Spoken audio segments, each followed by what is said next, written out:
وہ کھڑے میں کہاں چلے گئے.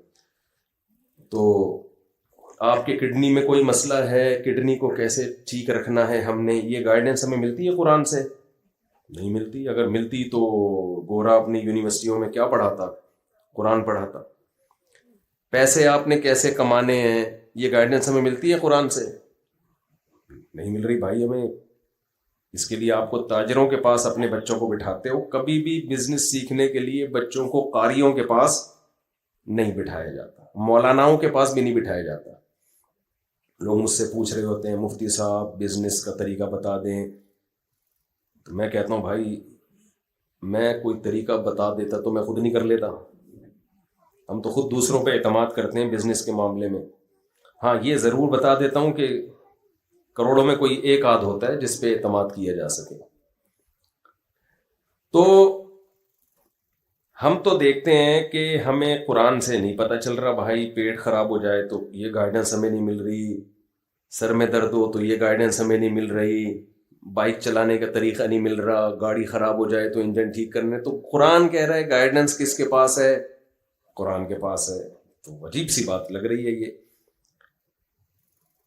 دیکھیں گائیڈنس دو طرح کی ہوتی ہے. ہدایت یا گائیڈنس جسے ہم کہتے ہیں, جو ہماری زندگی کے سب سے امپورٹنٹ سوالات ہیں نا, جو ہمیشہ سے انسان حل کرنے میں لگا ہوا ہے, اس سوال کا جواب قرآن کہتا ہے میرے سوا کسی کے پاس نہیں ہے. میں سمجھا پا رہا ہوں اپنی بات؟ دیکھیں جب بھی ہم بلوغت کی دہلیز پہ قدم رکھتے ہیں, دماغ استعمال کرنا شروع کرتے ہیں, ایک سوال ہمیں بار بار کلک کرتا ہے لیکن ہم اس کو کچل دیتے ہیں, کہتے ہیں چھوڑو یار اس بحث میں نہیں پڑو. وہ سوال یہ کہ ہم کیوں ہیں, یہ سب کیوں سجایا گیا, یہ گلشن, یہ انسان کو کیوں بنایا گیا, یہ کائنات کو کیوں ڈیزائن کیا گیا, یہ کیوں زمین سورج کے گرد گھوم رہی ہے, پھر سورج کہیں اور زمین کو لے کے گھوم رہا ہے, پھر یہ درخت, یہ پودے, یہ تتلیاں, یہ شیر, یہ چیتے, یہ لومڑیاں, یہ ظلم, یہ عدل, یہ رحم, یہ سخت دلی, سب چیزیں دنیا میں مکس چل رہی ہیں کہ نہیں چل رہی ہیں. تو یہ سب ہے کیوں, اس کی ریزن کیا ہے؟ ہماری زندگی کا سب سے امپورٹنٹ سوال یہ ہے جسے ہم سائڈ پہ رکھ کے اپنی زندگی گزارتے ہیں.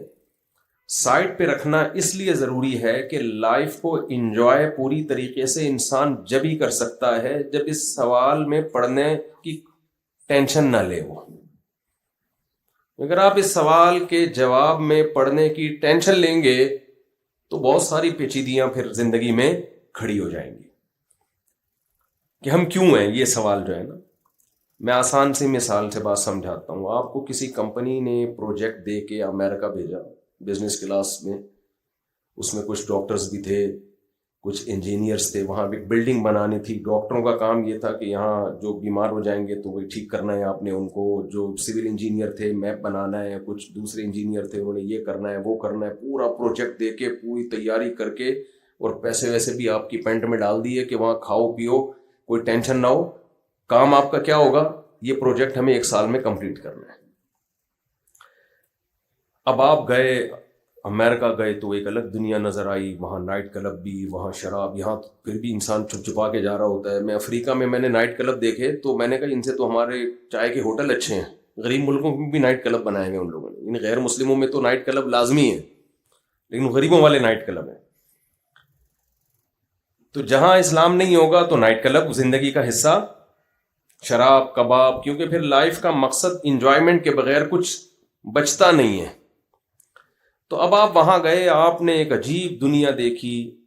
یار یہ تو علی رنگینی ہے, یہاں تو شراب بھی ہے, زنا بھی ہے, عیاشی بھی ہے, کوئی ٹینشن نہیں ہے. جیسے بچے بگڑ جاتے ہیں نا باہر ملکوں میں, ابا پیسے دے کے بھیجتے ہیں یونیورسٹی میں پڑھ لینا, اپنے سیمسٹر کی فیس میں دے چکا ہوں. بچہ وہاں جا کے عیاشیوں, کئی بچے ہم نے دیکھے بگڑے وہاں جا کے, ابا نے پڑھائی کے لیے بھیجا, وہ پڑھائی کے علاوہ دوسرے کاموں میں لگ گئے. اب جب ان کو کوئی بار بار یاد دلائے گا کہ بیٹا تم یہاں آئے نہیں ہو, تمہیں یہاں بھیجا گیا ہے, کتنے پروٹوکول کے ساتھ بھیجا ہے, ورنہ پاکستان میں لوگ ترس رہے ہیں باہر بھاگنے کے لیے, تمہیں کمپنی نے بھیجا تو تم سوچتے نہیں ہو کہ تمہیں کیوں بھیجا گیا ہے. اب مجھے بات بتائیے, عیاشی کس میں, سوچنے میں ہے یا نہ سوچنے میں؟ نہ سوچنے میں مزے آ رہا ہے, چھوڑا یار دیکھیں گے, دیکھا جائے. سوچنے میں تو ٹینشن ہے, کیوں بھیجا, مقصد کیا تھا, باؤنڈ ہو جاؤ گے آپ. انسان کی عادت یہ ہے کہ وہ خواہشات کو ہمیشہ ترجیح دیتا ہے. بہت کم لوگ ہوتے ہیں جو عقل کو سامنے رکھ کے زندگی گزارتے ہیں. ہم جب سے بالغ ہوتے ہیں نا, ہماری عقل اور دل کی خواہشات, ان کا ہمیشہ جھگڑا اور پھڈا ہی رہتا ہے. عقل کیا کہتی ہے, سگریٹ پیو کہ نہیں پیو, نہ پیو. لیکن دنیا میں کروڑوں لوگ ہیں جو سگریٹ پیتے ہیں. عقل کا کیا کہتی ہے, شراب ہونی چاہیے سوسائٹی میں کہ نہیں ہونی چاہیے. نہیں, باہر ملکوں میں آپ دیکھیں, وہاں جو ایکسیڈنٹ ہوتے ہیں وہ اکثر شراب پی کے ہی ہوتے ہیں. لیکن دل کیا کہتا ہے, بھائی یہ سب چیزیں لیگل ہونی چاہیے. بہت ساری مثالیں ہیں. عقل کیا کہتی ہے, جس ماں باپ اور ماں نے تمہیں پالا تو بڑھاپے میں ان کو پالو یا اولڈ ہاؤس میں جمع کرا دو. جواب دینا, پالو نا. لیکن دل کیا کہتا ہے, گوروں کا دل. ہم تو کلچر کے میں باؤنڈ ہوئے ہیں نا تھوڑے سے اب, ورنہ یہاں بھی دل یہی لوگوں کا کر رہا ہوتا ہے کہ ابا اولڈ ہاؤس میں ہی رہیں تو زیادہ اچھا. ان کا تو کلچر نہیں ہے تو وہ فوراً کہاں لے جاتے ہیں اس کو, ابا اماں کو اولڈ ہاؤس میں. تو پوری زندگی ہماری عقل اور دل کے جھگڑوں میں گزرتی ہے. اس وجہ سے ہم خواہشات کو جب غالب رکھتے ہیں تو ہم یہ سوچتے ہی نہیں ہیں کہ ہم کیوں ہیں, ہم کیوں ہیں. قرآن کا یہ دعویٰ ہے کہ انسان کیوں ہے, اس سوال کا جواب صرف کس کے پاس ہے, قرآن کے پاس. اور اللہ کہتا ہے یہ میرے علاوہ کسی کے پاس جواب ہو بھی نہیں سکتا, کیونکہ بھیجا میں نے. کمپنی جس نے آپ کو بھیجا ہو کسی پروجیکٹ کو دے کر, وہ کمپنی یاد دلائے گی کہ تو پیڑے کھا رہا ہے وہاں بیٹھ کے. بزنس کلاس میں ہم نے تمہیں بھیجا, وہاں تمہیں پروجیکٹ دے کے بھیجا, تم عیاشیوں میں لگ گئے. تو یہ بار بار یہ ٹینشن کس کو ہوگی, کمپنی کو ہوگی, آپ کو تھوڑی ہوگی. جس نے بھیجا ہے یہ ٹینشن اس کی ہے, وہ یاد دلائے گی کمپنی. آپ کے ابا نے آپ کو پڑھائی کے لیے بھیجا, آپ کا ٹکٹ کروایا, آپ کو بھاری بھرکم فیسیں بھری اور مستقبل کی امید پہ بیٹھ گئے کہ میرا بچہ پڑھ کر آئے گا تو یہ کرے گا وہ کرے گا. تو وہاں دوست آپ کو یاد دلائیں نہ دلائیں, ابا فون کر کر کے یاد دلائے گا. تو جو بھیجتا ہے نا, یہ اس کے ذمہ ہوتا ہے کہ وہ بتائے کہ میں نے کیوں بھیجا. تبھی ماضی میں وہ نعرہ لگا تھا نا, مجھے کیوں نکالا. تو میں جواب میں کہتا بھائی جس نے نکالا ہے اس سے پوچھو. ہم نے نکالا ہوگا تو ہم کہیں گے نا. جو کام کرتا ہے تو کام کرنے والے سے پوچھا جاتا ہے کہ آپ نے یہ کام کیوں کیا, جس نے کیا ہی نہ ہو. اکثر میں ایک چٹکلا سناتا ہوں. ایک بہت موٹے تازے آدمی کا انتقال ہو گیا, تو اب جنازے کو کندھا دینا بڑا مشکل تھا نا, بھاری تھا. تو اب اس کے بچے بول رہے ہیں بھائی کندھا دو, تو وہ کہہ رہے ہیں ہم نے تھوڑی مارا ہے, ہم کیوں کندھا دیں. تو جس نے کام کیا ہوتا ہے, کام کی ریزن اس سے پوچھی جاتی. آپ نے بچوں کو لڑائی کرتے ہوئے دیکھا ہوگا, گھر میں کوئی چیز ٹوٹ جاتی ہے, ماں باپ ایک بچے کو بلاتے ہیں, بیٹا تم نے کیوں توڑا. وہ فوراً دوسرے پہ ڈالے گا, میں نے نہیں توڑا, اس نے توڑا ہے. وجہ کیا ہے, کیوں کا جواب وہ کنورٹ کر دیتا ہے کہ پہلے یہ ثابت ہو جائے نا کہ میں نے نہیں توڑا, تو پھر مجھ سے یہ سوال بنے گا ہی نہیں کہ کیوں توڑا. تبھی وہ دوسرے پہ ڈال رہے ہوتے ہیں اس نے توڑا ہے, تاکہ یہ سوال کہ کیوں توڑا یہ مجھ سے نہ پوچھا جائے, یہ کس سے پوچھا جائے, اس سے پوچھا جائے. تو جو کام کرتا ہے اس سے پوچھا جاتا ہے آپ نے یہ کام کیوں کیا. ہمارے ساتھ ایک مسئلہ یہ ہے, گلشن اقبال میں آپ لوگ رہتے ہیں, ایک پڑھا لکھا علاقہ ہے, ایک اچھے لیول کے لوگ سوسائٹی کے لوگ رہتے ہیں یہاں پہ. تو آپ لوگ کے ساتھ ایک بہت بڑا, سوری مجھے کہنا پڑ رہا ہے, ایک بہت بڑا مسئلہ پڑھے لکھے لوگوں کے ساتھ یہ ہے کہ جو ان پڑھ ہوتے ہیں نا, وہ تو کسی سوال کا جواب کسی سے پوچھتے ہی نہیں. پڑھے لکھے لوگ چونکہ انہوں نے کچھ دنیا پڑھی بھی ہوتی ہے, تو وہ سمجھتے ہیں کہ جو ہم نے پڑھا ہے نا انہی کتابوں میں ہمیں ہر سوال کا جواب ملے گا. یہ بہت بڑی مسٹیک ہوتی ہے. آج کل یونیورسٹیوں میں لوگ سائنس سے بہت متاثر ہیں, گورے اسکالرز ہیں, ان کو پڑھتے رہتے ہیں, تو وہ سمجھتے ہیں ہر سوال کا جواب ہمیں یہاں سے ملے گا. یہ بات ہی غلط ہے بھائی. آپ کو بہت سارے سوال کا جواب یونیورسٹیوں سے ملے گا. آپ کو فزکس میں یہ جواب مل جائے گا کہ آپ کتنے کلومیٹر فی گھنٹہ کی اسپیڈ سے بھاگیں گے تو کتنے دیر کے بعد آپ کہاں ہوں گے.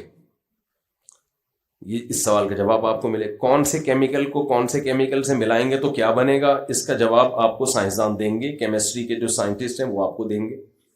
آپ کے پیٹ میں درد ہو تو کس قسم کا درد ہو تو کون سی دوا کھانے سے آپ کا وہ درد ٹھیک ہوگا, اس سوال کا جواب آپ کو سائنٹسٹ دیں گے. جو میڈیکل سائنس سے متعلق ہیں وہ جواب دیں گے. لیکن میرے بھائی ہم کیوں ہیں, یہ کائنات کیوں بنی ہے, تو یہ سائنسدانوں نے بنائی نہیں ہے, نہ ہمیں سائنسدانوں نے بنایا ہے, نہ اس کائنات کو سائنسدانوں نے بنایا ہے. سائنسدان یہ بتا سکتے ہیں کہ کیسے بنی ہے. دھماکہ ہوا تھا اور ڈھن ڈھن کر کے یوں ہو گیا تھا, بن گئی تھی. کس نے دھماکہ کیا, اس کے پیش نظر اس خوبصورت ترین دھماکے سے مقصد کیا تھا اس کا. کھربوں سال بغیر دھماکے کے بھی تو گزر ہی گئے تھے نا. کیا خیال ہے؟ سائنسدان بتاتے ہیں نا اتنے کھرب سال ہماری کائنات پرانی ہے, تو کائنات کی جو اسٹارٹنگ ہے وہ اتنے کھرب سال پہلے ہے. اس سے پہلے بھی تو کچھ ہوگا نا,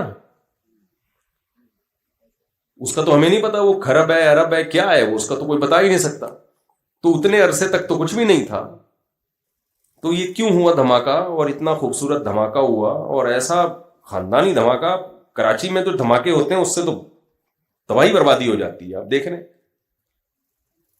جتنے بھی دنیا میں دھماکے ہوئے ہیں, آج تک کوئی خوبصورت نظام اس دھماکے سے وجود میں آیا؟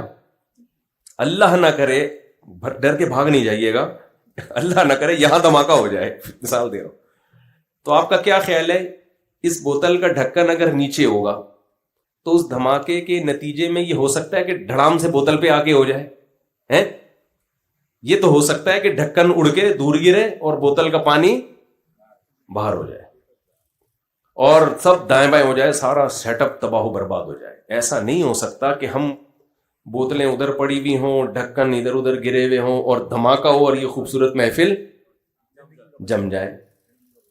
تو ایسا دھماکہ نہیں. اور جو ماہرین ہیں وہ کہتے ہیں وہ جو بگ بینگ تھیوری ہے, یہ دھماکہ سیکنڈ کے کروڑواں حصے میں بھی اگر تھوڑا سا فرق ہو جاتا ہے نا, معمولی سا, تو یہ اتنا خوبصورت نظام وجود میں نہیں آتا. اور یہ جو کہتے ہیں جو زمین وجود میں آئی, پھر زمین میں پانی, پھر پانی سے پھر زمین کا 23 ڈگری جھک جانا, یہ سب ایسی خوبصورت کیلکولیشن ہے کہ ان میں سے اگر کچھ بھی کوئی بھی چیز نہ ہوتی تو یہ سب کچھ نہ ہوتا. مثال کے طور پر زمین سورج سے تھوڑا اور دور ہو جاتی تو ٹیمپریچر اتنا ڈاؤن ہو جاتا کہ زندگی نہ ہوتی. تھوڑا سا قریب ہو جاتی تو ہم سب تکے کباب بنے ہوئے ہوتے. کیا خیال ہے؟ اگر پیدا ہوتے, اول تو ہوتے ہی نہیں پیدا, کباب بنے ہوئے ہوتے ہم سب. یعنی ایک ایک چیز انسانی حیات کے لیے سوٹیبل ہے, پرفیکٹ بالکل. پانی بھی, آکسیجن بھی, ٹیمپریچر بھی, پھر گریوٹی بھی, پھر چاند بھی. اگر چاند نہ ہوتا تو بھی بہت زمین آڑی ترچھی ہو جاتی ہے ہماری. 2 چاند ہوتے تو وہ زیادہ مسئلہ ہو زمین کو, یہ جیسے کسی کی جڑواں بچے ہو جائے نا, بچے سنبھالنے کا تجربہ نہ ہو اور جڑواں ہو جائے. تو اتنی بہترین کیلکولیشن, اتنی بہترین کیلکولیشن جو زندگی کے لیے ضروری تھی. اچھا, میں نے ایک دفعہ اس پہ بیان کیا کہ بھائی دیکھو یہ کچھ نہ ہوتا تو زندگی نہ ہوتی. تو ایک ایتھیسٹ نے اس پہ اعتراض کیا, بھائی ہم نہیں ہوتے کوئی اور مخلوق ہوتی, ہم نہیں ہوتے تو ایسی مخلوق ہوتی جو کچھ اور ہوتی. بھائی تو پھر ہے کیوں نہیں؟ کسی اور سیارے پہ ایسی کوئی مخلوق ہے کیوں نہیں؟ یعنی ان کا مقصد یہ تھا کہ یہ انسان کے لحاظ سے یہ سب انوائرمنٹ نہیں بنی ہے, انوائرمنٹ کی وجہ سے انسان بنا ہے.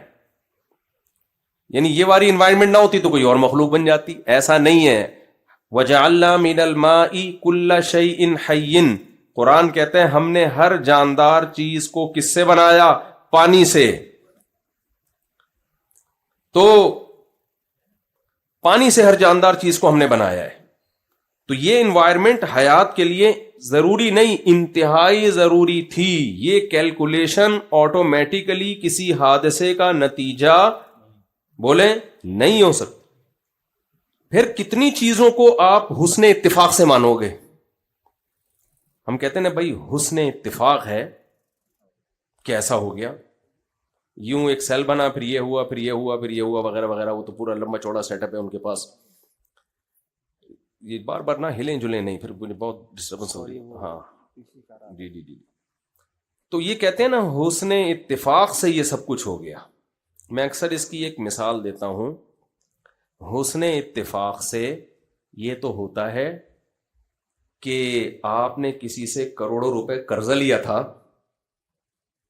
اور بھاگے, آپ جس بس میں چڑھے اتفاق سے وہ بھی اسی بس میں تھا. آپ نے مکان علاقہ چھوڑ کے کہیں اور گئے, پتہ چلا پڑوس میں بھی. یعنی قبح اتفاقات تو بہت ہوتے ہیں, ایسے حسن اتفاق نہیں ہوتے کہ آپ نے کسی سے 1 کروڑ روپے لیے, جیسے ہی لیے اس کا انتقال ہو گیا, وہ آپ کے ہو گئے 1 کروڑ. پھر آپ نے اس سے 1 کروڑ روپے قرضہ لیا, اگلے دن جس سے قرضہ لو ساری دنیا مر جائے گی, وہ نہیں مرتا. وہ نہیں مرے گا. یہ تو خیر ایک سمجھانے کے لیے مثال دے رہا ہوں. تو لا آف چانس, کچھ چیزیں بائی چانس ہو جاتی ہیں نا. تو یہ کیسی بائی چانس کچھ چیزیں ہو گئی ہیں کہ ایک سیل وجود میں آیا جس کی جو ترکیب ہے اتنی پیچیدہ ہے کہ کروڑوں سال میں جا کے اس بات کا سائنسدان کہتے ہیں امکان ہے کہ شاید کوئی ایسا سیل بن جائے, جبکہ بے شمار سائنسدان اس کا انکار کر رہے ہیں کہ خربوں سال میں بھی نہیں بن سکتا. چلو فرض کر لیا اتفاق, حسن اتفاق سے ایک بن گیا. پھر حسن اتفاق سے اس میں ایسے سافٹ ویئر انسٹال ہو گئے کہ وہ 1 کے 2 بھی ہو رہا ہے, 2 کے 4 بھی ہو رہے ہیں. پھر حسن اتفاق سے, اتنی اردو تو آتی ہے نا, حسن تو سمجھتے ہی ہوں گے سب لوگ, اتفاق رہ گیا. تو کہ وہ پانی میں ایک مخلوق وجود میں آ گئی. پھر وہ مخلوق باہر جھانکتی تھی, ایک دن اس نے نکل کے باہر آنا سیکھا تو باہر کے انوائرمنٹ سے متاثر ہوئی, تو باہر کے انوائرمنٹ سے متاثر ہو کر پھر وہ باہر ہی انجوائے کرنے لگی. اس کے سارا باڈی کروڑوں سال میں باہر کے حساب سے ہو گئی. پھر وہ بھائی بس کر دو, نہیں ہو سکتا ایسا. کیسی یہ کیلکولیشن ہے. پھر نر مادہ کیسے بن گئے, مرد اور عورت کیسے بن گئے, اور نر اور مادہ کا ملاپ اولاد پیدا کرنے کے لیے نہیں ہوتا. فطرت نے ان کے دل میں مرد اور عورت میں یا نر اور مادہ میں اٹریکشن کسی اور, ان کا کوئی اور مقصد ہوتا ہے. اس سے ریزلٹ فطرت لے رہی ہوتی ہے گروتھ کا, نسل بڑھانے کا, جو بالکل دونوں ایک دوسرے سے کیا ہیں, ڈفرنٹ ہیں. یعنی کوئی جنگل میں پیدا ہونا اور اس کو بتایا جائے کہ تمہاری جو فیمیل کی طرف رغبت پیدا ہو رہی ہے, اس کا ریزلٹ یہ ہوگا کہ نسل بڑھے گی, وہ کبھی بھی نہیں مانے گا اس کو. وہ کہے گا اس کا نسل سے کیا تعلق ہے. لیکن فطرت کیا کرتی ہے, نیچر کیا کرتی ہے, جانوروں میں بھی اس نے یہ جذبہ رکھا کہ اس کا ریزلٹ بالکل ایک ڈیفرنٹ ہے, اور ان کا مقصد بالکل ایک الگ مقصد ہوتا ہے. اپنی خواہش بھوک مٹانا ہوتا ہے. اس بھوک کے ذریعے کام کیا ہو رہا ہے, بالکل ایک الگ نسل کی حفاظت کی جا رہی ہے. تو آپ کتنی چیزوں کو اتفاق سے مانو گے بھائی. اور آنکھیں یہاں جڑ گئیں, کان یہاں لگ گئے, زبان یہاں لگ گئی, زبان میں ایسے سینسر کہ آپ 20 ذائقے محسوس کر. میں بار بار ایک چیز بیان میں کہتا ہوں کہ ہمارا دماغ دیکھتا ہے, ہمارا دماغ سنتا ہے, ہمارا دماغ بولتا ہے, ہمارا دماغ سونگتا ہے, ہمارا دماغ ہر چیز کا احساس دلاتا ہے, لیکن اس کے پاس انسٹرومنٹ نہیں تھے دیکھنے کے لیے. تو قدرت نے دماغ کو 2 ڈیجیٹل کیمرے دے دیے.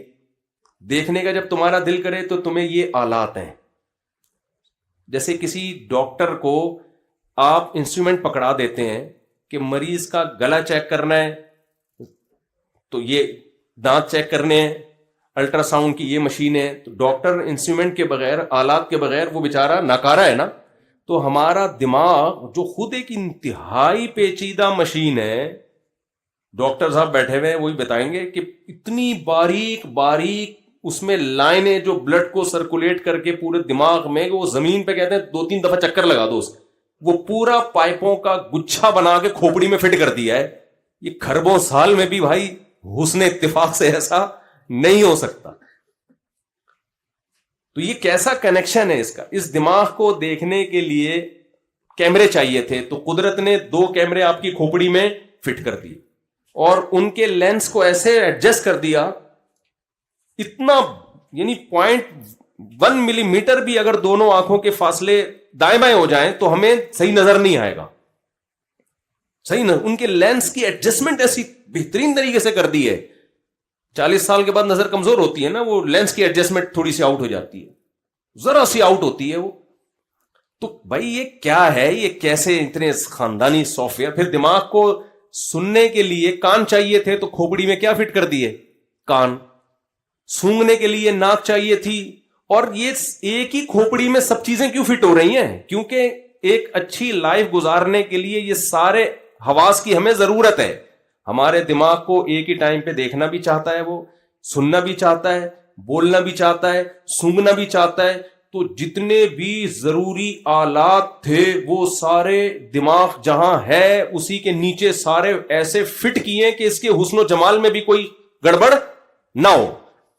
میں نہیں مانتا یہ حسن اتفاق سے.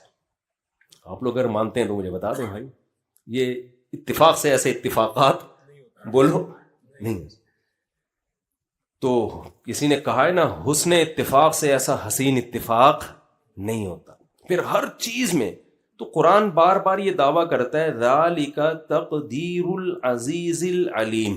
یہ بہت اہم آیت ہے قرآن کی.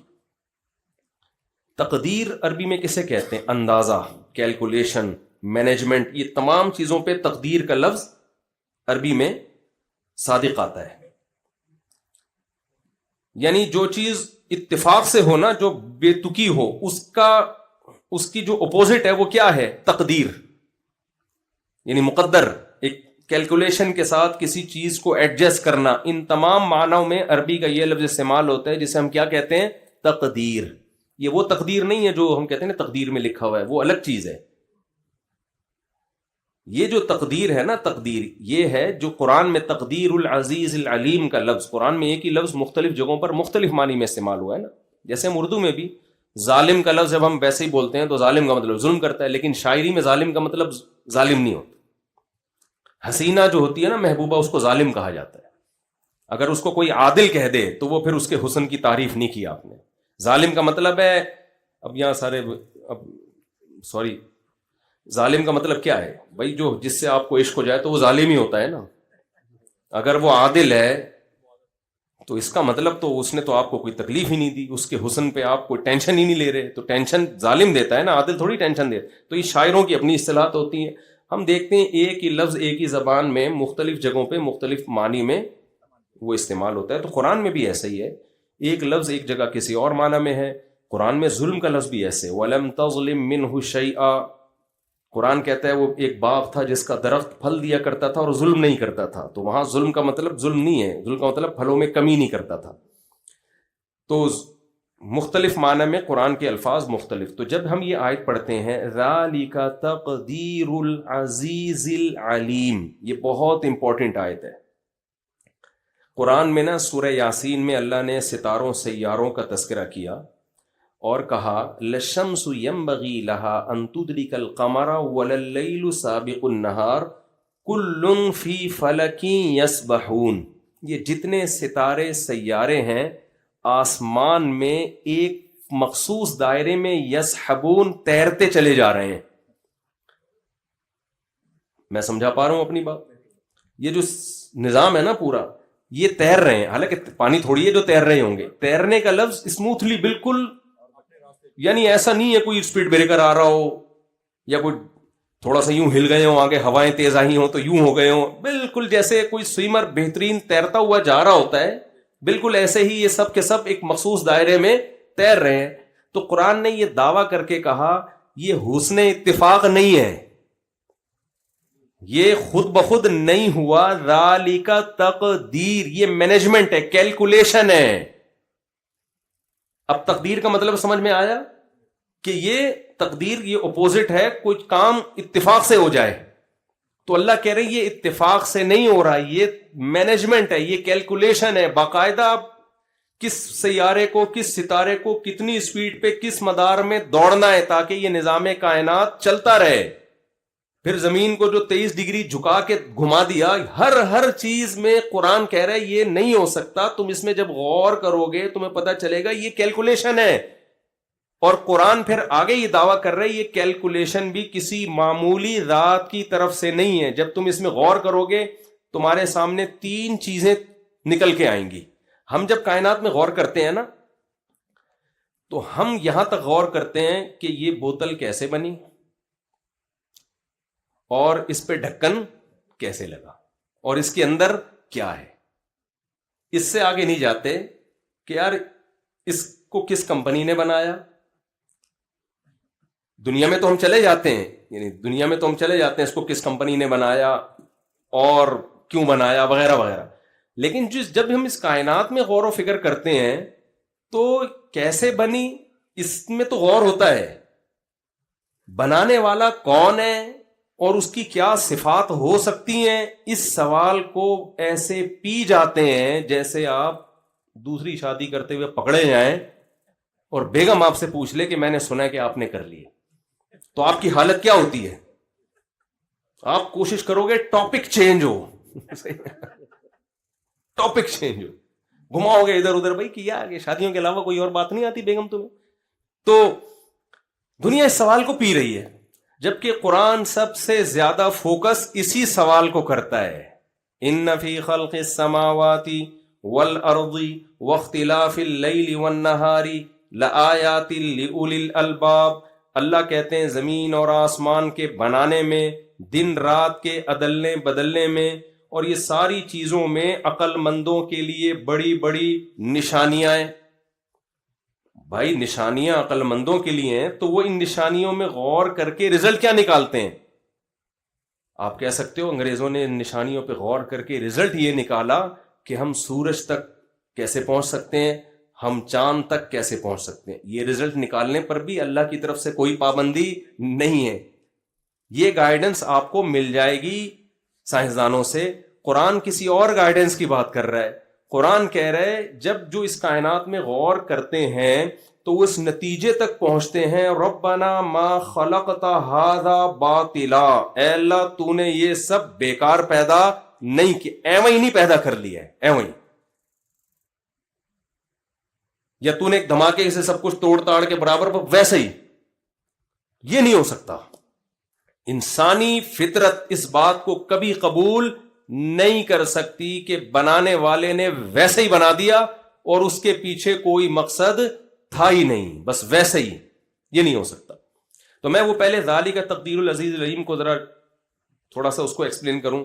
تو قرآن جب بھی اس کائنات میں غور و فکر کرنے کا حکم دیتا ہے تو قرآن کہتا ہے یہ خود بخود نہیں ہے. ایک اور آیت ہے نا ام خلقوا من غیر شیء ام هم الخالقون. قرآن کہتا ہے کیا تم خود سے بن گئے ہو یا تم نے خود اپنے آپ کو بنا لیا ہے؟ بھائی جواب نہیں دیا اس سوال کا. بعض جواب اتنے واضح ہوتے ہیں کہ قرآن سوال کر کے چھوڑ دیتا ہے. جیسے مشرکین سے قرآن نے جب خطاب کیا امن جعل الارض قرارا وجعل خلالها انہارا وجعل لها رواسي وجعل بین البحرین حاجزا. یہ جو بتوں کو پوچھتے ہیں نا قرآن ان سے خطاب کرتا ہے بھلا جس نے زمین کو جائے قرار بنا دیا، جس نے زمین کے درمیان پانی جاری کر دیا، جس نے زمین میں پہاڑ گاڑ دیے اور میٹھے اور کھارے پانی کو ایک ساتھ چلا دیا، الہ مع اللہ، اس کے علاوہ کوئی اور عبادت کے لائق ہو سکتا ہے؟ آگے جواب نہیں دیا، اس لیے کہ یہ تو 2 اور 2 4 کی طرح بات ہے کہ نہیں ہو سکتا. بھائی یہ پتھروں کے بنے ہوئے بتوں کے سامنے کیا جھکتے ہو؟ ان کا کیا تک بنتا ہے کہ گائے کی عبادت کر رہے ہو یا سورج کی عبادت کر رہے ہو؟ یہ کیا کر رہے ہو؟ تو یہاں بھی قرآن نے سوال کر کے چھوڑ دیا ہے. ام خلقوا من غیر شیء ام هم الخالقون. اللہ کہتے ہیں خود بخود بن گئے، لا آف چانس کے تحت، بائی چانس ایسا ہو گیا کہ ایک سیل بنا، سافٹ ویئر اس میں انسٹال ہو گئے، اور پھر عجیب بات ہے ماں اور مرد اور عورت کا ملاپ ہوتا ہے، حمل ٹھہرتا ہے، کھانا کھانے سے اس بچے کی ہڈیاں بن رہی ہیں اور سب کچھ بنا کے جیسے ہی بچہ مارکیٹ میں آیا ماں کی چھاتیوں میں حسن اتفاق سے دودھ بھی اسی وقت بن گیا. میرے خیال میں سمجھا نہیں پا رہا یہ کون سا حسن اتفاق ہے یار. تو یاد رکھو دنیا میں ہر فیلڈ میں 1 نمبر بھی ہوتے ہیں، 2 نمبر بھی ہوتے ہیں کہ نہیں ہوتے؟ تو آپ یہ نہ سمجھو کہ سائنس کی دنیا میں سارے ایک نمبر ہی ہوتے ہیں. سائنسدانوں میں بھی تھوڑے نہیں بڑے بڑے پھینکو پڑے ہوئے ہیں. سائنس میرا ٹاپک نہیں ہے، لیکن ایسا نہیں ہو سکتا کہ کسی سائنسدان کی ہوائی فائرنگ کو میں اس لیے لے لوں کہ وہ سائنس ہے جی، وہ چاند پہ پہنچے ہوئے ہیں. یہ نہیں ہو سکتا. جب خدا کو آپ نے ڈکشنری سے نکالنے کا فیصلہ کر ہی لیا ہے تو پھر تو کچھ بھی گڑتے رہو بیٹھ کے. تو یہ نہیں ہو سکتا. حسن بچہ پیدا ہوا اور فوراً ماں کی چھاتیوں میں دودھ آیا. یہ بہت پیچیدہ سافٹ ویئر انسٹال ہوئے ہیں بھائی ماں کے پیٹ میں. وہی خوراکوں سے گوشت بن رہا تھا، وہی خوراک سے آنکھ بن رہی تھی، وہی خوراک سے کان. ابھی اس کو دودھ کی ضرورت نہیں ہے تو دودھ نہیں بن رہا. جیسے ہی پیدا ہوا فوراً دودھ بننا شروع. اور بچہ کتنا گھننا ہوتا ہے کچھ بھی نہیں پتا ہوتا، لیکن کم وقت کو یہ پتا ہوتا ہے دودھ کہاں سے ملے گا اور حلق میں اترے گا کیسے. مجھے یاد ہے میں 9th کلاس میں نا ڈاروین کی تھیوری پڑھتا تھا میں، وہ ہمارے سلیبس کا حصہ ہے. تو میرا دماغ خراب ہونا شروع ہو گیا، پڑھ کے بچے خراب ہوتے ہیں اس سے. میں ڈاروین پہ جو اتنا رد کرتا ہوں نا، کیونکہ میں خود دسا ہوا ہوں. ہمیں ہمارے ٹیچر بتاتے تھے ہم بندر سے بنے، ہم یہ بنے. میں کہتا یار تو پورا خدا کا تصور، آدم کو مٹی سے، تو سب برباد ہو گیا. تو ایک وسوسے آتے تھے. انہی دنوں میں مجھے یاد ہے میں نماز پڑھنے جا رہا تھا تو کہیں گلی میں نا کسی کی بکری نے بچہ دیا ہوا تھا. میں نے دیکھا وہ بچہ پیدا ہوتے ہی دھن تلاش کر رہا ہے، اس کو مل نہیں رہا ہے. کبھی ادھر منہ مار رہا ہے، کبھی ادھر منہ مار رہا ہے، کبھی ادھر منہ مار رہا ہے. میرے بہت زور کا جھٹکا لگا مجھے اس وقت. میں نے کہا یار یہ کون تھا جو ماں کے پیٹ میں اس میں ایوالو ہو کے ایسے ایسے خاندانی سافٹ ویئر انسٹال ہوتے چلے جا رہے ہیں. ہے بھائی، اگر یہ ایوالو ہوا بھی ہے تو کوئی ہے جس نے یہ سافٹ ویئر ڈالے ہیں اس کے اندر. یہ کیا ہو رہا ہے کہ پیدا ہوا ہے اور ایسے اچھل اچھل کے نا دودھ تلاش کر رہا ہے، حالانکہ اس کا پہلا دن، پہلا گھنٹہ، پہلا سیکنڈ ہے دنیا میں آنے کا. ہارڈ ویئر بنانا آسان ہوتا ہے بھائی، سافٹ ویئر بنانا بہت مشکل. یہ صرف ہارڈ ویئر پر مشتمل نہیں ہے، انسان اور جانور ان کے اندر سافٹ ویئر بھی انسٹال ہوئے ہوئے ہیں. ہارڈ ویئر خود سے نہیں بن سکتا. کھربوں سال میں ایک بے جان تصویر وجود میں نہیں آ سکتی. دیکھنے والی تصویر جو دیکھتی ہو، جو سنتی ہو، جو بولتی ہو، وہ کہاں سے ہو سکتی ہے؟ تبھی قرآن اپنی قدرت کے جو دلائل دیتے ہیں نا اس میں جوڑوں کا تذکرہ، پیئرنگ کا تذکرہ بہت کرتا ہے قرآن. سورہ یاسین میں آپ دیکھیں سبحان الذی خلق الازواج کلھا، پاک ہے وہ ذات جس نے ہر چیز کو جوڑے جوڑے بنایا ہے. اگر یہ کائنات حسن اتفاق سے وجود میں آتی تو اس میں جوڑے نہ ہوتے. نر مادہ پلس مائنس 4 جو ہمیں ہر چیز میں نظر آتا ہے، اور پھولوں میں نر مادہ پھولوں کا ملاپ، ہر چیز پوری کائنات کی جو کیلکولیشن ہے وہ پازیٹیو اور نیگیٹو پہ ہے. تو اللہ کہتے ہیں یہ نہیں، یہ کیسے ہو سکتا ہے کہ یہ سب آٹومیٹیکلی ہو رہا ہو. تو خیر قرآن نے یہ دعویٰ کیا ذالک تقدیر، یہ کیلکولیشن ہے، حسن اتفاق بولو نہیں. نمبر 2 قرآن کہتے ہیں جس نے کیلکولیشن کی ہے وہ بھی معمولی ذات نہیں ہے. اس میں 2 صفات جو اس کائنات کو دیکھ کے تمہیں پتہ چل جائیں گی. اللہ کے تو 99 نام ہے نا، وہ تو اللہ کے بتانے سے پتہ چلتے ہیں یا بہت ڈیپ میں جا کے غور کرنے سے. 2 چیزیں اس کائنات کو دیکھتے ہی پتہ چل جاتی ہیں کہ جس نے بنایا ہے العزیز، بہت پاورفل ہے، وہ کمزور نہیں ہے. نمبر 2 العلیم، اس کا علم، نالج بہت ہے اس کے پاس. کیونکہ اتنی زبردست کیلکولیشن کے لیے نالج کا ہونا بھی ضروری. بہت سے لوگوں کے پاس نالج ہوتی ہے، طاقت نہیں ہوتی کام کرنے کی. آپ کے پاس نالج ہے کہ 4 ہو جانی چاہیے، کرتا کون ہے؟ نالج لے کے گھوم رہے اور اسی نالج کے ساتھ قبر میں چلے جائیں گے. مجھ سے بوڑھے بوڑھے لوگ ملتے ہیں، کاش مفتی صاحب آپ جوانی میں مل جاتے. میں کہتا ہوں بہت سے جو جوانی میں ملے ہوئے ہیں انہوں نے کون سا تیر مار لیا. پھر خواتین بھی بیان سن رہی ہیں، اس کو مزاح ہی سمجھیں. سیریسلی جب ہم اکیلے ہوں گے پھر اس پہ بات کریں گے، ابھی آپ اس کو مزاح سمجھیں. صرف نالج کا ہونا ضروری نہیں ہے، اور صرف طاقت اور قوت کا ہونا بھی ضروری نہیں ہے. بڑے بڑے طاقتور ہیں، نالج ہی نہیں ہے تو کیا کریں گے؟ علم اور قدرت، یہ 2 چیزیں ملتی ہیں تو کام ہوتا ہے. تو اللہ کہتے ہیں سورہ یاسین میں ذالک تقدیر العزیز العلیم.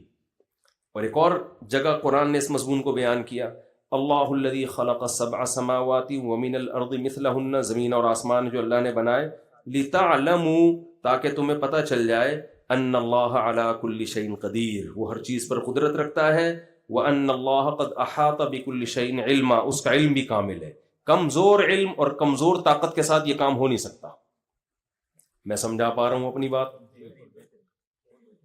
تو اب میں آپ سے یہ عرض کر رہا ہوں کہ جس نے اس کائنات کو بنایا ہے وہ ہمیں یہ نہیں بتائے گا کہ کھاتے کیسے ہیں، وہ تو اس نے سافٹ ویئر انسٹال کر دی، کھاتے کیسے ہیں یہ تم پیدا ہوتے ہی پتہ چل جاتا ہے، دودھ کہاں سے ملے گا، حلق میں کیسے اترے گا۔ ڈاکٹر صاحب بیٹھے ہوئے ہیں بہت معذرت کے ساتھ، تبھی میں لوگوں سے کہتا ہوں کہ ہر چیز میں ڈاکٹروں کو نہ گھسنے دو، کچھ چیزیں فطرت نے ہمیں ویسے ہی بتا دی ہیں۔ آج کل ایک بڑا چرچا چل رہا ہے 24 گلاس پانی پینے چاہیے، اس لوگوں بھائی میں کہتا ہوں یہ پانی کتنا پینا ہے یہ ضروری چیزیں فطرت نے ڈاکٹروں پہ نہیں رکھی ہیں، تو آدم علیہ السلام کے زمانے سے پینا پڑ رہا ہے نا، یہ چیزیں فطرت ہمیں خود سکھا دیتی ہے۔ بلا وجہ کیوں پانی کے گلاس چڑھا کے بیڑا غرق کر رہے ہو اپنا؟ سوری کوئی ڈاکٹر صاحب اختلاف کریں مجھ سے، ہاں کوئی بیماری ہو تو ایک الگ بات ہے، نارمل آدمی بھائی جب پانی کی ضرورت ہوگی فطرت خود بتائے گی۔ اسی میں ایک اور چیز ایڈ کر رہا ہوں میں، موضوع نہیں ہے میرا، شادی کب کرنی ہے یہ بھی ڈاکٹر سے نہیں پوچھو آپ، یہ بھی بہت بڑا مسئلہ۔ موٹیویشنل اسپیکرز گائیڈ کر رہے ہیں آج کل آ کے نا، ایکچولی یہ شادی کی عمر جو ہے 25 سال ہے، ایکچولی یہ 24 سال، ایکچولی ٹوپی ڈرامہ ہے، شادی کب کرنی ہے یہ آپ کی جو ڈیزائرز ہیں وہ آپ کو بتاتی ہیں، یہ جبلت میں ڈال دی ہے فطرت نے۔ جس عمر میں جانوروں کی شادی ہوتی ہے نا اسی میں انسانوں کی بھی شادی ہونی چاہیے، جانور بالغ ہوتے ہی اس کی شادی ہو جاتی ہے، تو یہ بھی انسان کے لیے بھی یہی ہے۔ یہ بیکار باتیں اتنے سال میں اور اتنے سال میں، اور یہ ہم چونکہ انگریزوں کو فالو کرتے ہیں، ان کے پاس گائیڈنس نہیں ہے تو وہ فطرت سے ہٹ گئے، تو ہم ان کو دیکھ کے ہم بھی نیچر سے بغاوت کر رہے ہیں، اور ہم سمجھ رہے ہیں وہ فطرت سے بغاوت کر کے چاند پہ پہنچے ہیں۔ او بھائی وہ چاند پہ سائنسی تحقیق کر کے پہنچے ہیں، اس کا ان کی جلدی شادی یا دیر سے شادی سے کوئی تعلق نہیں ہے۔ مثال کے طور پر وہ تو چرس بھی پیتے ہیں، برازیل میں تو آپ کو پتا ہے چرس لیگل ہے، بہت سے ملکوں میں چرس لیگل ہے، ہیروئن تو کرنی مجھے پتا، بہت سارے نشے لیگل ہیں اور وہ ترقی یافتہ بھی ہیں۔ تو اب ہم یہ کہیں کہ چونکہ وہ لیگل ہے ان کے ہاں تو اس لیے ہم بھی یہ پئیں گے تو ہم چاند پہ پہنچیں گے، اس کا نتیجہ نکلے گا کہ ہم جہاں پہنچ رہے ہیں وہاں بھی نہیں پہنچ پائیں گے۔ صحیح۔ تو ان کی جو ترقی ہے وہ جو پڑھائی لکھائی انہوں نے کی ہے وہ آپ کرو گے تو آپ بھی وہاں پہنچ جاؤ گے۔ یہ اخلاقی برائیاں سوسائٹی میں آنے سے تھوڑی ترقی ہوگی۔ اس کی ایک مثال ایسے ہے، آپ نے ٹرین کو ہاتھ رکھا وہ چل پڑی، بعض دفعہ ایسے ہوتا ہے ٹرین کھڑی ہوئی آپ نے ہاتھ رکھا چل پڑی، دوبارہ ہاتھ رکھا رک گئی، آپ کہہ رہے ہو یار یہ ہاتھ میں اتنی طاقت ہے کہ یوں رکھوں گا تو چلے گی، یوں رکھوں گا تو رکے گی۔ نہیں بھائی وہ حسن اتفاق ہے کہ چلنا تھا اس نے، آپ کا اتفاق سے ہاتھ بھی آپ کے اسی وقت آ گیا۔ وہ ٹرین چلانے کے لیے یہ نہیں ہوگا کہ یوں رکھا تو چل گئی، یوں رکھا تو رک گئی، اس کے لیے وہاں انجن کو سنبھالنا پڑے گا۔ تو اتفاق کی بات ہے کہ ان قوموں نے ترقی کر لی جن میں زنا ہے، ماں باپ کو اولڈ ہاؤس میں جمع کرانا ہے، باپ سوسائٹی سے شارٹ ہوتے جا رہے ہیں، فیملی سسٹم تباہ ہو گیا، شراب زنا سب کچھ لیگل ہو گیا وہاں پہ۔ تو اب ہم نے کہا کہ چونکہ یہ سب چیزیں وہاں لیگل ہیں اس لیے انہوں نے ترقی کی ہے، ترقی ان چیزوں سے اس کا کوئی تعلق نہیں، یہ چیزیں نہ ہوتی تو اس سے زیادہ ترقی کر لیتے۔ اور ہمارے ہاں اگر یہ چیزیں آ گئیں تو تھوڑی سی ترقی ہے وہ اس سے بھی ہاتھ دھونے پڑیں گے ہمیں، بیڑا ہی غرق ہو جائے گا۔ میں ایک مثال دے کے پھر ٹاپک کی طرف آتا ہوں۔ لوگ کہتے ہیں وہاں معذوروں کو کیسے لوگ، وہاں کی گورنمنٹ کیسے کیئر کرتی ہے معذوروں کی، ہماری گورنمنٹ تو نہیں کرتی۔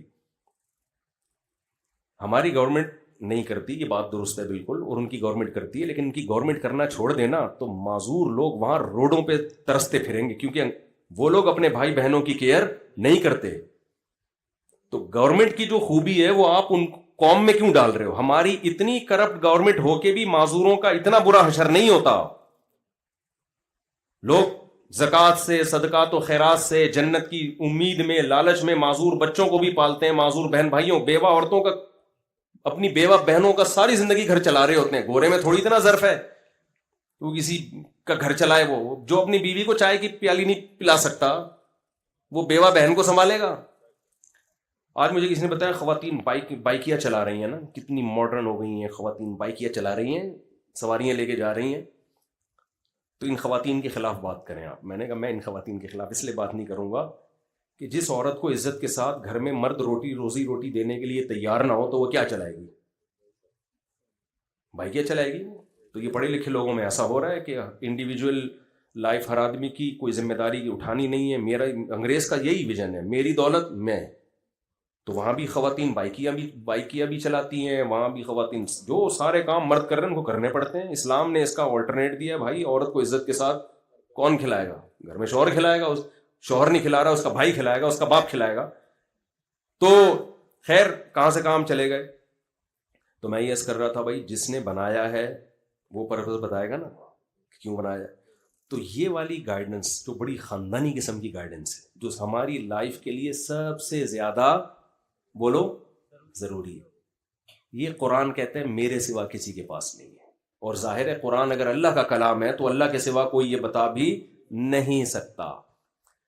تو اس گائیڈنس میں ہمیں 2-3 چیزوں کی ضرورت ہے. نمبر 1، ہم کیوں بنے ہیں، کوئی بنانے والا ہے یا نہیں ہے. اور نمبر 3، جس مقصد کے لیے بنے ہیں اس مقصد پہ ہم آئیں گے کیسے. موٹیویشن بھی چاہیے نا انسان کو. یہ ساری گائیڈنس ہمیں کہاں سے ملتی ہے؟ قرآن سے. خوب اچھی طرح سمجھ لیں، سائنس قرآن کا ٹاپک نہیں ہے اور اس میں کوئی ہمیں شرمندگی کی بات نہیں ہے. یہ ٹاپک نہیں ہے قرآن کا نا.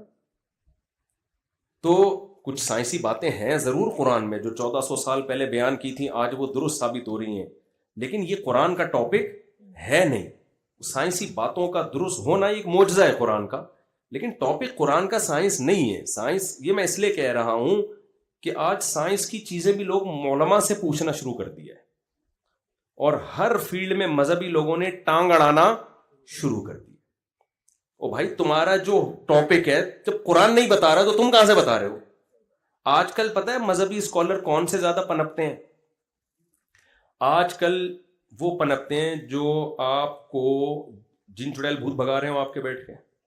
حالانکہ جن چڑیل بھوت بھگانا قرآن کا ٹاپک بولو نہیں. قرآن بس یہ بتاتا ہے جنات کا وجود ہے، اس سے زیادہ ڈیٹیل قرآن نے بتائی نہیں ہے. ہاں لیکن یہ پتہ نہیں کہاں سے نکال کے لا رہے ہوتے ہیں. دوسرا، آج کل ایسے اسکالرز آ رہے ہیں کہ آپ یہ پڑھیں گے تو آپ کا یہ کام ہو جائے گا، یہ پڑھیں گے تو آپ کا یہ کام ہو جائے گا. بچی کی شادی نہیں ہو رہی تو سورہ مزمل آپ پڑھیں گے تو آپ کی بچی کی شادی ہو جائے گی. آپ کا کوئی قرضہ لے کے بھاگ گیا واپس نہیں کر رہا تو یہ والی صورت 3 دفعہ پڑھیں گے تو قرضہ بولو. حالانکہ کسی کا باپ بھی دیا ہوا قرضہ. ہمارے حضرت مفتی رشید احمد صاحب رحمہ اللہ تعالیٰ فرماتے تھے اس زمانے میں کوئی کسی کو قرضہ دے تو بے وقوف، اور جو دے کے لے کے واپس دے دے وہ اس سے بڑا بے وقوف. اچھا میں نے ایک جگہ بیان میں یہ بات کہی کہ اس زمانے میں کوئی کسی کو قرضہ دے تو بے وقوف، اور جو لے کے واپس کر دے وہ اس سے بھی بڑا بے وقوف. کسی نے کہا یہ کیا بات ہوئی، قرضہ دینا تو ثواب ہے اور اگر لے کے واپس کر دے تو بے وقوف کیسے ہو گیا؟ میں نے کہا تو ان دونوں سے بڑا بے وقوف کہ تو یہ بات سمجھ. میں نے کہا تو جو ہے نا، میں نے کہا یہ تیسری قسم کا بے وقوف میرے سامنے نہیں تھا، اب ایک اور آ گیا. اس بات کا مطلب نہیں سمجھ رہا، وہ ان دونوں سے بڑا بے وقوف. تو خیر، تو یہ جو ہمیں گائیڈنس ملتی ہے نا، گائیڈنس یہ صرف قرآن کے پاس ہے، تورات کے پاس بھی ہے، انجیل کے بھی، لیکن وہ تحریف شدہ کتابیں ہیں. اللہ نے اس دنیا کو کبھی بھی ہدایت کے بغیر رکھا نہیں ہے. تبھی قرآن کہتا ہے پہلا انسان ہی پیغمبر تھے تاکہ انسان پر حجت تمام ہو. کوئی یہ نہ کہہ سکے مجھے ہدایت نہیں ملی ہے. تو اللہ نے پہلا انسان ہی، اگر پہلا انسان پیغمبر نہ ہوتا تو وہ کہتا میں کہاں سے ہدایت لیتا. تو پہلا انسان ہی اللہ نے کس کو بنایا؟ پیغمبر کو. اور پھر ان کی نسلوں میں پیغمبر در پیغمبر اللہ کہتے ہیں بے شمار. اور صرف اللہ ہی نہیں کہتے، تو ہسٹری بھی کہتی ہے. آج دنیا میں یہودی، عیسائی اور مسلم ان تینوں کو ملایا جائے تو دنیا کی سب سے بڑی آبادی یہی ہے، باقی بہت تھوڑے رہ جاتے ہیں. تو آپ کا کیا خیال ہے یہ تینوں اتنی بڑی آبادی کے لوگ، ان سب کا ایمان ہے کہ آدم علیہ السلام بھی آئے، نوح علیہ السلام بھی آئے، ابراہیم علیہ السلام بھی آئے، یعقوب علیہ السلام بھی آئے، اسماعیل علیہ السلام بھی آئے، ادریس علیہ السلام بھی آئے، ہود علیہ السلام بھی آئے، اور صالح علیہ السلام بھی آئے، شعیب علیہ السلام، یہ سارے اتنے لوگ، جبکہ ان کی آپس میں دشمنیاں بھی ہیں، یہ ایک دوسرے کو مانتے بھی نہیں ہیں، پھر بھی یہ سب مانتے ہیں. پھر یہودی یہ بھی مانتے ہیں عیسیٰ علیہ السلام آئے، اگرچہ ان کو نبی نہیں مانتے، لیکن یہ مانتے ہیں کہ عیسیٰ ابن مریم آئے. پھر یہ بھی مانتے ہیں محمد صلی اللہ علیہ وسلم آئے، اگرچہ ان کو نبی نہیں مانتے لیکن یہ مانتے ہیں کہ آئے. تو میرا خیال ہے کسی چیز کو ثابت کرنے کے لیے نا اس سے زیادہ ثبوت کی ضرورت نہیں ہوتی. ایک ایتھیسٹ نے کہا کہ عیسیٰ ابن مریم نام کا تو کوئی شخص گزرا ہی نہیں ہے، یہ تو یہودی، عیسائی اور مسلمانوں نے مل کے ایک شخصیت کو فرض کر لیا ہے. میں نے ان سے بولا، میں نے کہا یہ کون سا سن چل رہا ہے؟ 2025. میں نے کہا بھائی صاحب اتنی مشہور شخصیتیں تھیں یہ کہ ان کے دنیا سے جانے کے بعد لوگوں نے تاریخوں کو متعین کیا ہے. دنیا میں بہت بڑا واقعہ ہوتا ہے تو ہسٹری کو اس واقعے سے جوڑا جاتا ہے نا. دیکھو ہم اکثر شادی بیاہ کی بات کر رہے ہوتے ہیں، اگر رمضان آنے والا تو عید کے بعد شادی ہوگی، بقرعید کے بعد میں تمہارا یہ کام کروں، کیونکہ 2 بڑے ایونٹ آ رہے ہیں، 2 بڑے واقعات ہو رہے ہیں. تو انسان جب کسی کو ہسٹری سے جوڑتا ہے نا تو کوئی جو بڑا ایونٹ ہوتا ہے اس سے اس کا لنک جوڑ دیتا ہے. 9/11 ایک دنیا میں ایک واقعہ بن، یار یہ واقعہ 9/11 سے پہلے کا ہے یا 9/11 کے بعد کا ہے؟ یہ کووڈ سے پہلے کا ہے یا کووڈ کے بعد کا؟ تو یہ اس کی علامت ہوتی ہے، یہ ایک ایسا واقعہ ہے جس کو سب مانتے ہیں. تو ہم کہتے ہیں 2025، کیا مطلب؟ پوری دنیا میں عیسائی دنیا بہت بڑی دنیا ہے. تو اس دن سے وہ الگ بات ہے اس کی کیلکولیشن میں کوئی اونچ نیچ ہو گئی ہو، 2024 ہو 25 نہ ہو یا 26 ہو 25، لیکن یہ کہ ایک ایسی شخصیت کے وجود ہی کا انکار کر دینا. میں کہہ رہا ہوں یہ واقعہ 9/11 سے پہلے کا. آپ نے کہا 9/11 کچھ بھی نہیں بنایا ہوا ہے. تو ایسا نہیں ہو سکتا کہ اتنے مشہور واقعات سے کچھ چیز کو فرضی طور پہ جوڑا نہیں جا سکتا. خیر، تو اتنے سارے پیغمبر دنیا میں آئے اور سب کا دعویٰ ایک تھا کہ انسان کو یہ بتایا جائے کہ تمہیں پیدا کیوں کیا گیا ہے. آپ کہنے والے کہہ سکتے ہو مفتی صاحب رمضان پہ ہم آپ کا بیان سننے کے لیے آئے تھے، آپ یہ کیا لے کے بیٹھ گئے ہو؟ کہنے والے تھے نا. تو یہ رمضان ہی پہ بیان ہو رہا ہے میرا. یہ میرا بیان کس پہ ہو رہا ہے؟ رمضان پہ ہو رہا ہے. تو اس کے بغیر رمضان سمجھ میں آئے گا نہیں. ہمارا اپنا اسٹائل ہے بھائی بات کرنے کا. خیر، ایک حکیم صاحب جب بھی علاج کرتے تھے نا ہر ایک کو جلاب آور دوا دیتے تھے. وہ ان کا اپنا حکیموں کا ہوتا ہے نا. تو وہ ہمارے حضرت مفتی رشید صاحب بیمار ہوئے، ڈاکٹر ان کا گلا بند ہو گیا تھا، علاج سے فائدہ نہیں ہو رہا تھا. تو حکیم جس کو آتے جس کو کہتے پہلے میرا طریقہ یہ ہے کہ میں پہلے پیٹ صاف کرتا ہوں. تو حضرت ویسے ہی دبلے پتلے سے تھے. حضرت نے کہا مجھے نہیں چاہیے بھائی تیری دوا. تو وہ پھر ایک لطیفہ سناتے تھے کہ حکیم صاحب ہر ایک کو کہتے تھے کہ بھائی جو بھی بیمار آتا کہتے ہیں پہلے اس کا مادہ فاسدہ نکلنا چاہیے، موشن کی دوا دی جائے اس کو، تاکہ مادہ جو فاسد مادے جمع ہو گئے پہلے وہ نکلیں گے پھر صحیح مادے جائیں گے اندر. تو ایک بہت باریک سا بندہ آیا تو حکیم صاحب نے اس کو بھی وہ جمال گوٹا ٹائپ کی چیز دے دی. اس نے کہا حکیم صاحب یہ بیچارہ کہ مادہ ہی نہیں ہے اس میں، فاسد کہاں سے آ گیا؟ حکیم صاحب نے کہا نہیں، مادہ فاسدہ کا نکلنا بہت ضروری ہے. ہر ایک کا اپنا اسٹائل ہوتا ہے علاج کا. تو میں بھی نا پہلے آپ کے دماغ میں جو فاسد مادے گھسے ہوئے ہیں نا، سوری کہ ہم انگریز کو اپنا باپ بنا بیٹھے ہیں، ہم ویسٹرن کلچر کو ان قوموں کو کامیاب سمجھ بیٹھے ہیں، اس مادہ فاسدہ کا دماغ سے نکلنا بہت ضروری ہے. پھر بھائی رمضان بھی سمجھ میں آئے گا، شوال بھی سمجھ میں آئے گا. ایک صاحب حج کرنے گئے، وہ ایتھیسٹ سے مسلمان ہوئے تھے. وہ حج کے دوران ایمان بڑھنے کے بجائے گھٹنا شروع ہو گیا. کہنا یار یہ کیا ہے، یوں کنکریاں مار رہے ہو، یہ یوں گھوم رہے ہو، کیا ہے اس کی کیا لاجک نہیں ہے کوئی. تو وہ کہہ رہے ہیں یار میرا تو ایمان بڑھنے کے بجائے کیا ہو گیا ہے. تو میں نے کہا آپ کا مادہ فاسدہ نکالنا پہلے ضروری ہے. پھر میں ان کو حج کا فلسفہ سمجھایا تو وہ اللہ کا شکر ہے. اچھا ان کو ڈرا اتنا دیا تھا وہاں مولانا لوگوں نے، بعض مولانا نے، کہ وہ مدینے کے آداب بتائے نا کہ مدینے میں ادب یہ ہے کہ اس کو یوں نہیں، یہاں کسی چیز پہ اعتراض نہیں کرنا، دہی کو یہ نہیں کہنا کھٹا دہی ہے. وہ اتنا ڈرا دیا ان کو. اب ان کو روٹی پسند نہیں آ رہی تو روٹی کو یہ نہیں کہہ سکتے کہ یہ کچی ہے. نمک تیز ہو گیا تو یہ نہیں کہہ سکتے بھائی مدینہ کے کباب ہے وہ، آپ کیسے کہہ سکتے ہو کہ نمک کم ہے. مدینہ کے پراٹھے کو یہ کہہ دیا کہ کچے پراٹھے ہیں. وہ مولانا صاحب جو انہوں نے اتنا ڈرا دیا نا ان کو، وہ بیچارہ ویسے ہی ایتھیسٹ سے اسلام کی طرف آیا تھا، ایتھیزم سے. اب وہ یہ اتنے آداب سن کے بہت ڈر گیا. اچھا میں دیکھ رہا تھا، میں نے کہا اس کی بیچارے کی نا کچھ آداب میں یہ ہم سے وہ ادب نہیں ہو پا رہا، کیونکہ جو کھانا کھلا رہے ہو بھائی ایک دفعہ غلط کھلا دیا، دوسری دفعہ غلط کھا دیا، غصہ نہیں آئے گا؟ پیسے تم نے لیے ہیں اتنے تو کھانا تو صحیح کھلاؤ. اچھا جب اتنا آداب اتنے سکھا دیے نا کہ وہ ایک خاتون وہ لڑ پڑی کہیں روٹی سعودیوں کی روٹی الگ ٹائپ کی ہوتی ہے نا, ہم الگ ٹائپ کی روٹی کے عادی ہیں. تو وہ خاتون نے ہنگامہ کر دیا, بولا ہم سے تم لوگوں نے اتنے پیسے لیے ہیں, روٹی تو کم صحیح کھلاؤ نا. وہ سارے آداب اس نے سائڈ پر, اس کے بعد سے ہمیں روٹی صحیح ملنا شروع ہو گئی. تو وہ بیچارہ بجائے ایمان بڑھنے کے اس کے اور نیچے آ چکا تھا. تو پھر اس نے کہا یہ کیا ہو رہا ہے, کنکریاں مار رہے ہیں, یہ کیا شیطان ہے یہاں پہ؟ میں نے کہا شیطان میطان نہیں ہے بھائی, یہاں نشانی ہے شیطان کی. تو مادہ فاسدہ کا نکلنا کیا ہے, بہت ضروری ہے. اس لیے وہ حکیم صاحب کا لطیفہ میں مکمل کر لوں نا. تو وہ بندے کو جلاب لگ گئے, لوگوں نے آ کے کہا حکیم صاحب اس کو تو موشن بندی نہیں ہو رہے. حکیم صاحب نے کہا مادہ فاسد نکل رہا ہے نا, کوئی اچھی چیز تو نہیں نکل رہی نا, گندا مادہ نکل رہا ہے, جتنا نکلے اتنا اچھا ہے. بھائی روک لے اس کو, کہہ رہے نہیں جتنا نکلے اتنا اچھا ہے. اصل میں حکیم سے روکا نہیں جا رہا تھا وہ. اب وہ کیا کر, بالآخر وہ مر گیا. لوگوں نے آ کے بتایا حکیم صاحب اس کا تو انتقال ہو گیا. حکیم صاحب نے کہا شکر کرو مادہ فاسدہ نکال کے گیا ہے. قبر میں لے جاتا گندی ہو جاتی قبر, صاف ستھرا ہو گئی. یہ تو خیر ایک لطیفہ ہے, لیکن میں آج کل اسی کو فوکس کرتا ہوں کہ پہلے جو ہمارے دماغوں میں فاسد مادے گھسے ہوئے ہیں نا, وہ کیا ہو جائیں, وہ صاف ہو جائیں, تو پھر سب کچھ سمجھ میں آئے گا. اگر میں آپ سے کہوں رمضان کے روزے رکھو تو آپ بولو گے مفتی صاحب آپ ہمارے کیا لگتے ہو یار. میں آپ سے بولوں رمضان میں یہ کرو وہ کرو, آپ کیا کرو گے؟ میں آپ کو ڈراؤں جہنم کی وہی نہیں سناؤ کہ بھئی یہ کرنے سے یہ آگ میں جاؤ گے, یہ کرنے سے جنت. شیطان آپ کے دل میں وسوسے ڈالے گا, یار یہ تو ہر قوم میں موٹیویشن کے طریقے ہوتے ہیں, ہر مذہب میں.